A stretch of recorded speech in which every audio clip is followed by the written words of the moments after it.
The stigma of mental health. A Northern Kentucky family is trying to prevent other families from undergoing the same tragedy they did.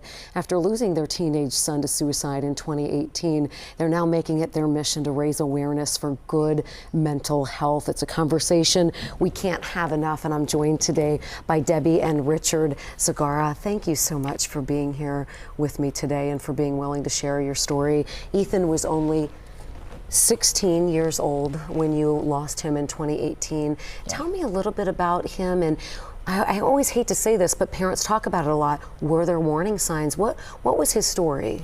Well, Ethan and his brother both were adopted at birth, so we had him since birth, and he was the kid with all the energy.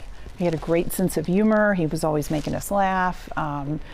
He was very, very enjoyable and kind of carefree as a child. And then when he hit middle school, we started to see some risky behaviors. He was making, some poor choices. He had great friends. He had a great friend group, but he just liked to walk on the edge. So that's when we saw a lot of things change. And, in hindsight, we don't know if it was the hormones, of him, hitting middle school, what it was, but that's when a lot of our trouble started. To lose a child anyway to sickness is horrific, but to lose a child to suicide, there are so many unanswered questions. Why did you all decide to create this foundation in Ethan's honor? Well, we just decided that something needed to be done. Debbie's very proactive in a lot of these sort of things, so pretty much within a few months after his passing, we started the foundation and then started working from there. Next month, you guys are holding your annual 5K, hoping to raise money for the foundation and also awareness for good mental health. For people who want to get involved, tell us a little bit about this.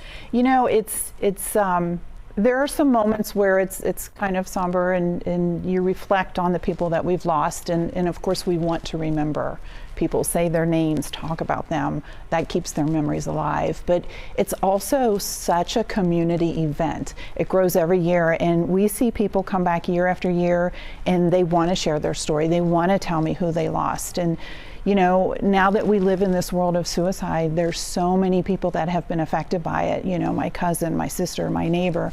And, by saying their name, by talking about it, we're sending a message to the younger generation that, it's okay to struggle with this. It's okay to reach out for help. It's okay to ask for help. But I think having an event like this allows people to be in a safe space where they can come and share their story, and they know they're not alone.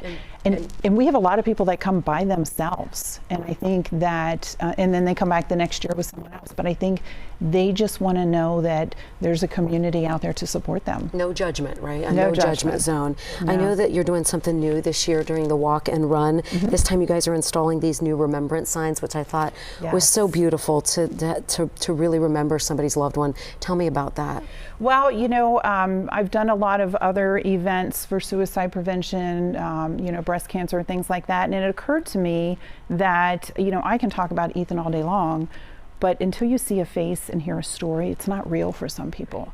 And the pictures that are coming in to be put on these signs are just remarkable.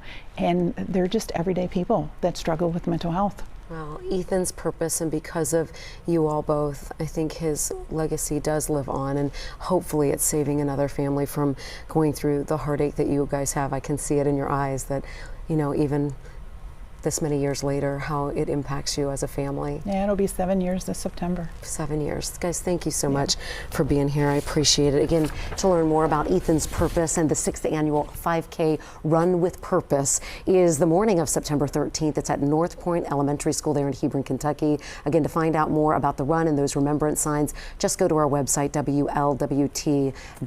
And always remember, if you or someone you know is struggling, just dial 988 to reach that suicide and crisis lifeline. Resources are available 24 hours a day, 7 days a week. Guys, thank you again for being here with me today and spreading that message.